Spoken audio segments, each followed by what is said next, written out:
U.S. forces boarded another oil tanker in the Caribbean Sea. It is the fifth tanker that has been seized. They were clearly linked to a global shadow fleet. Hello and welcome to the Nexus. The United States is continuing to seize huge oil tankers at sea as they tighten their financial grip on Venezuela, Russia, and Iran. The tankers are part of what's called the Shadow Fleet, the Dark Fleet, or sometimes the Ghost Fleet. They provide crucial funding for all of America's major adversaries. We'll hear from our shipping and military experts in a moment. We have never seen this kind of concentrated efforts directed toward Shadow Fleet tankers before. The Bella clearly had something other than oil, something that was very valuable. But first, here's a closer look at how the Shadow Fleet operates. We all basically know who they are and what they are. It's a recipe for disaster. The international community is getting hoodwinked by the Shadow Fleet operator. Is this just the Wild West? It is a bit of a Wild West, yeah. With shadow tankers now making up at least 1 in every 5 crude and oil product carriers on the water, the size of the network's just making it harder and harder to ignore.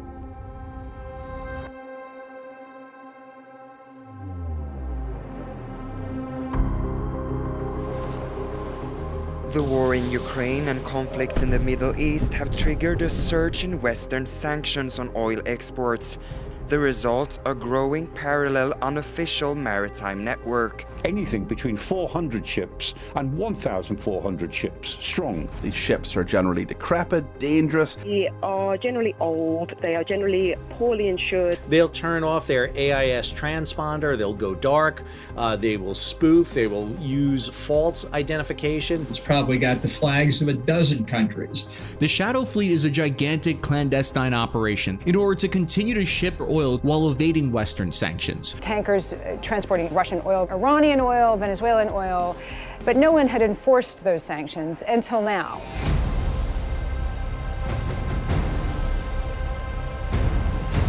The U.S. has seized 2 oil tankers just hours apart.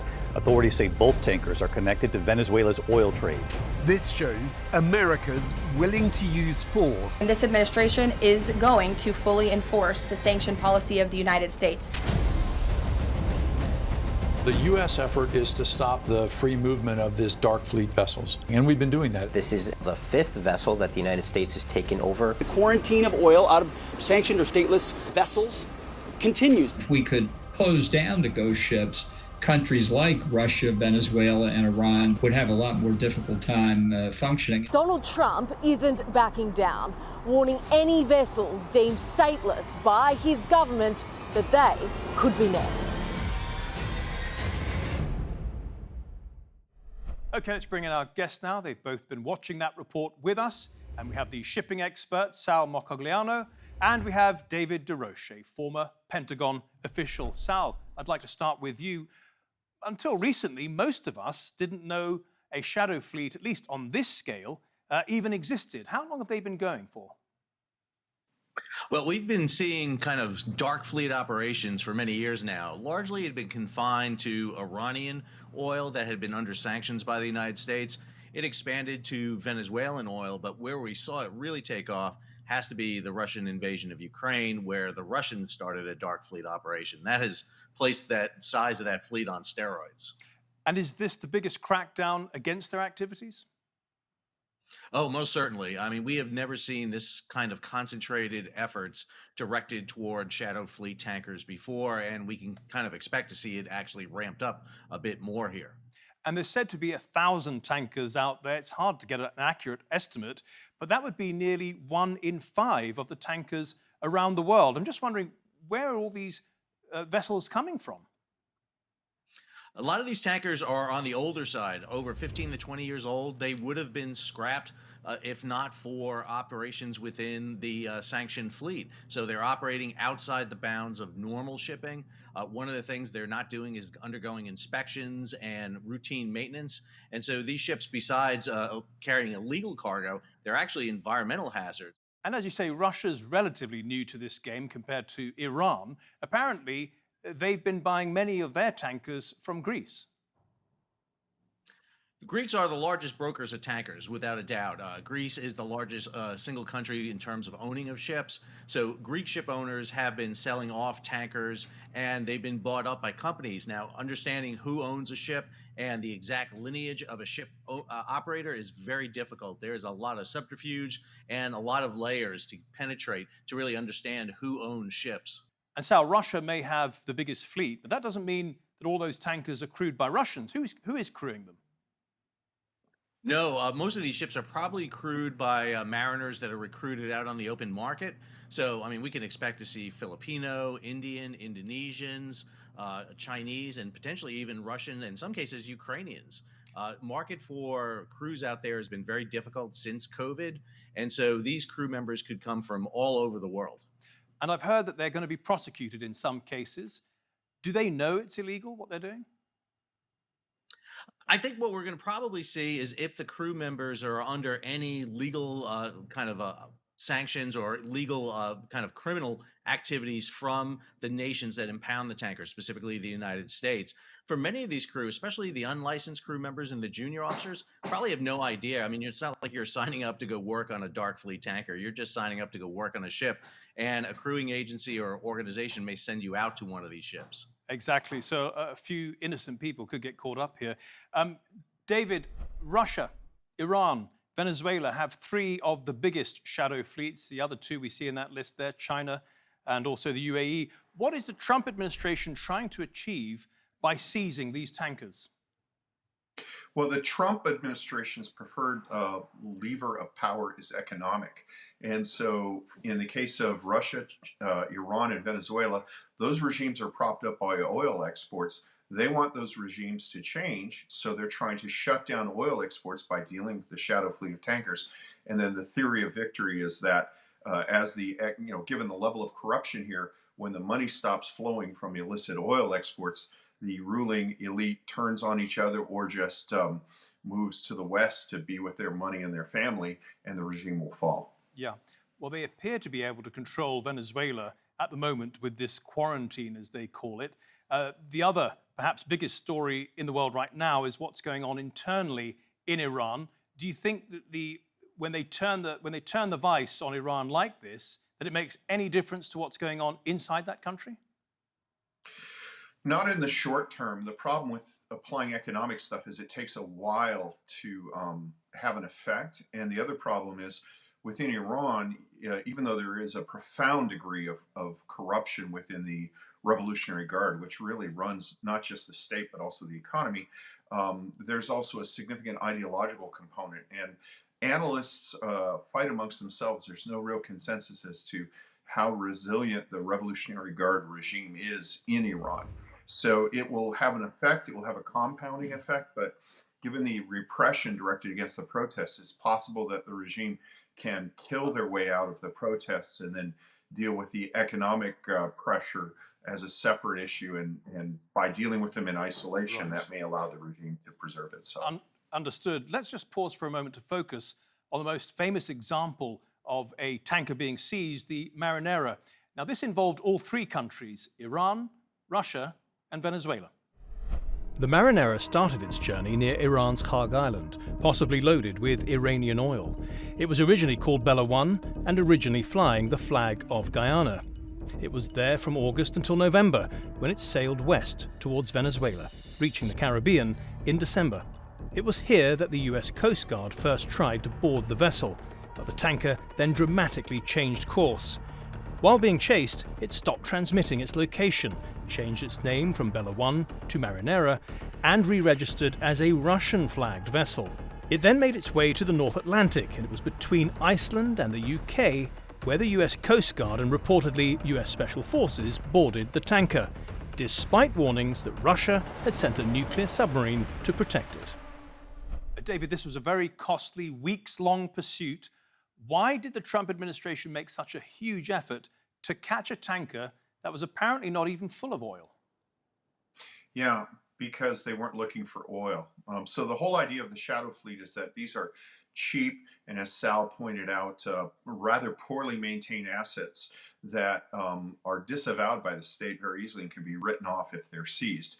The Bella, later Marinera, clearly had something other than oil, something that was very valuable. So the reports that we've received is that there was a closed welded container that may have had as much as a 1.5 tons of gold. And there's also reports that there were electronic guidance components that are used in missiles that were found in the captain's cabin. So it appears that the Russians, Iranians, and Venezuelans made a mistake here.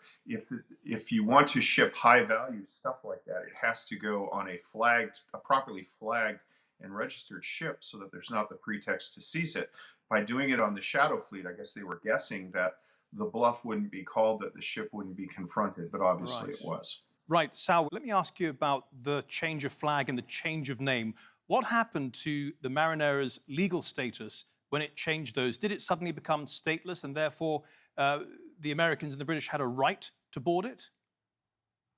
Well, the ship actually was stateless to begin with. There was a question about her registry along with many of the ships that had been seized.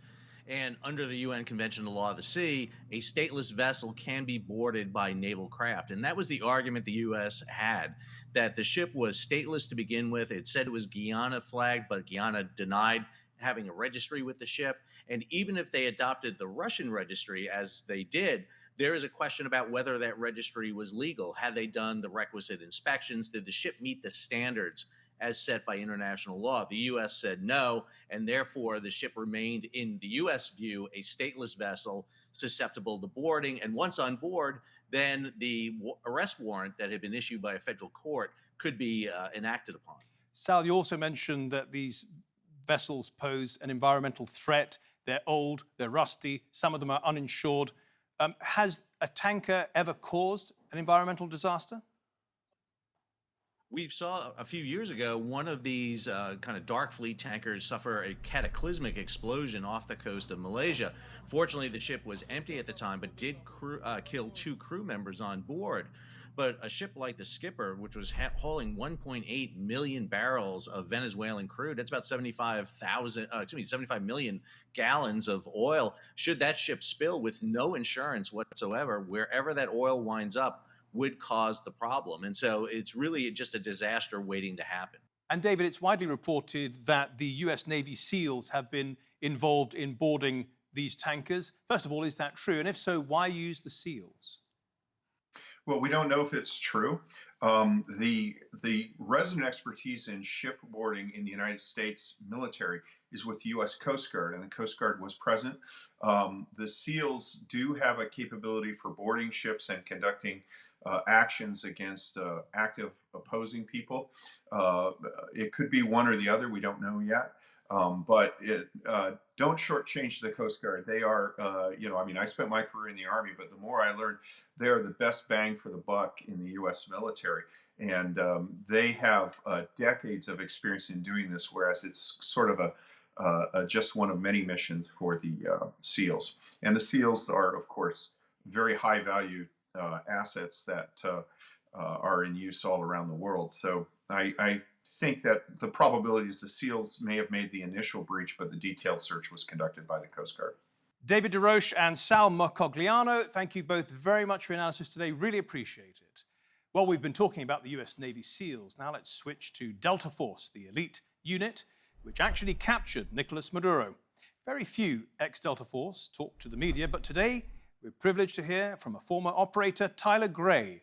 But first, this quick reminder of what Delta Force is and what they did in Caracas.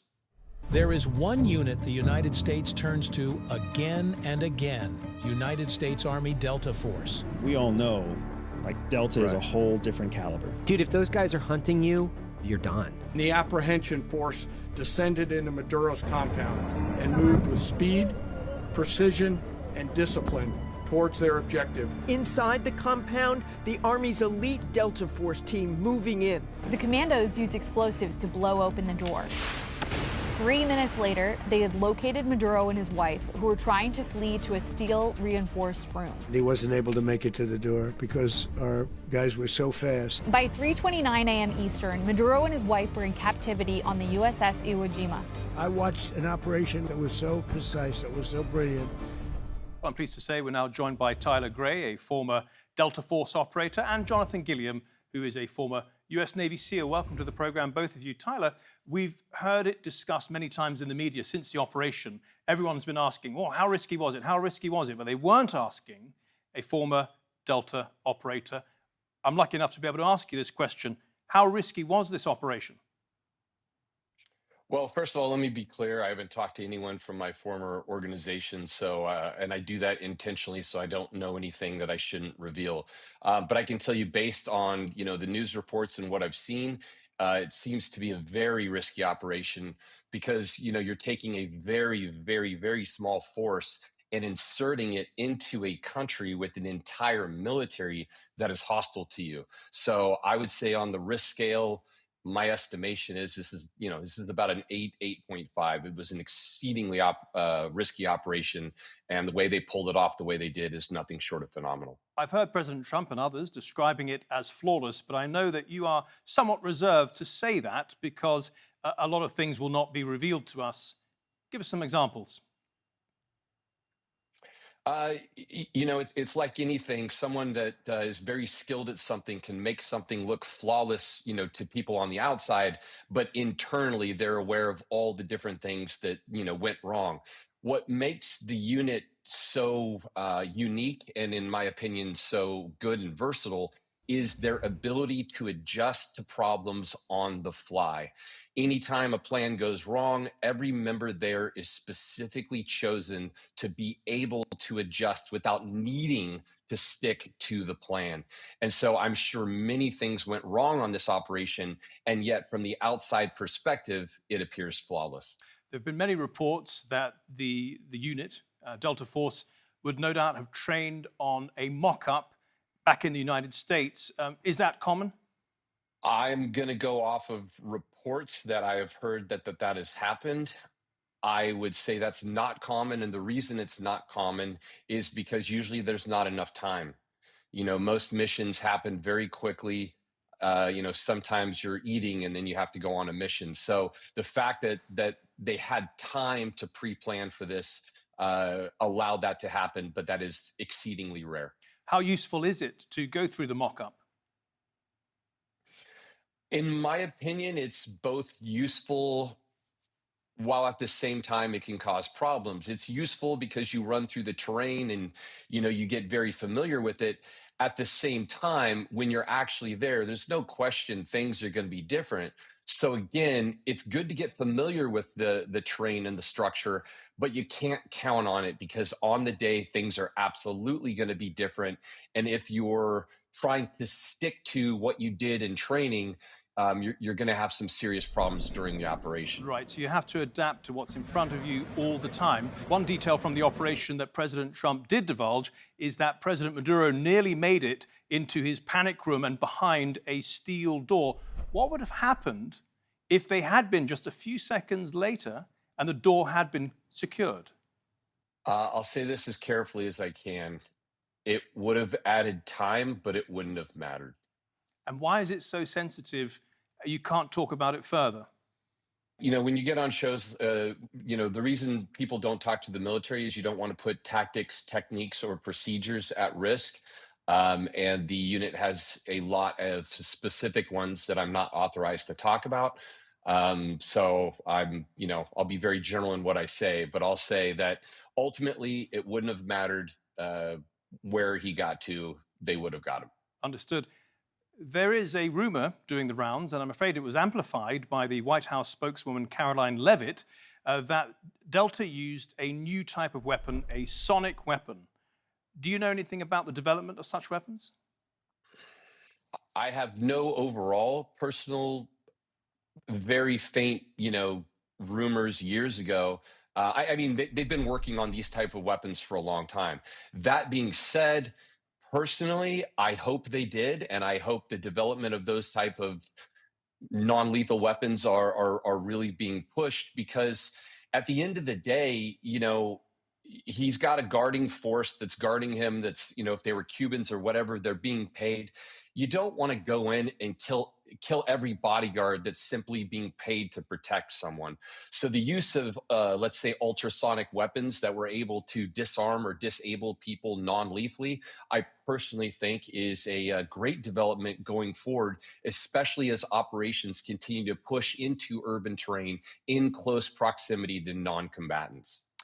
Just finally, before we get to Jonathan, it has been made quite a lot of that there is human intelligence provided by the CIA, and the agency softened up the military, the Venezuelan military, before Delta Force even got there. Do you give any credence to those reports, and have you experience of working with the CIA jointly as partners on a military operation? Yes, very often. And the agency does their thing and the unit does theirs.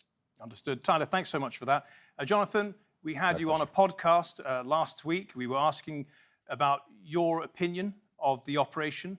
And I know that you hold Delta Force in very high regard. And that this operation, where would you rank it in the history of the United States? They've done so many things. I mean, when you're listening to Tyler there, what's different about listening to him versus other analysts is that as he speaks, he's speaking with somebody who has authority and knowledge and understanding and experience in this.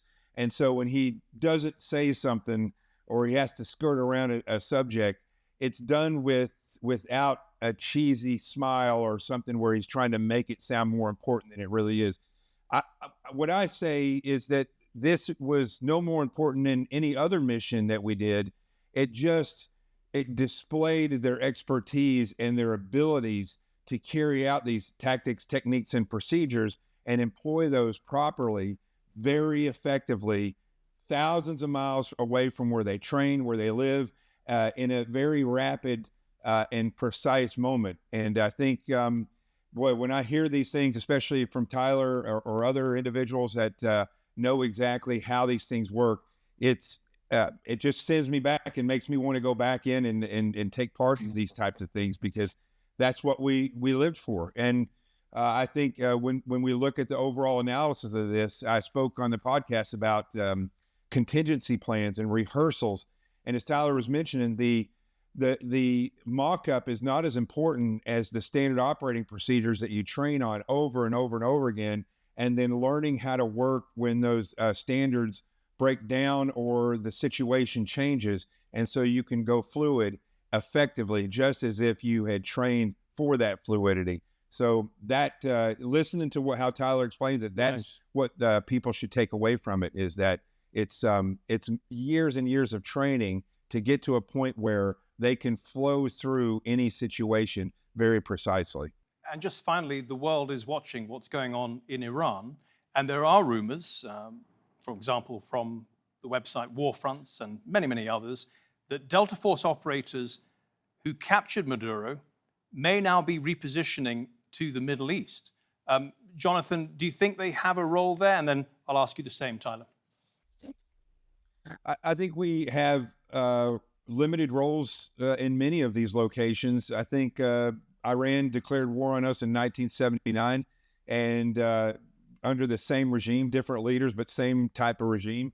And I think there's a time and place where the United States has to say enough is enough. Enough people have been killed through terrorism, through proxy wars, and lived under the veil of threats of power from Iran for so many years. There comes a time when we have to step up and do what we need to do. The good thing about this is they are having an ideological and an internal movement to get away from the current ideology.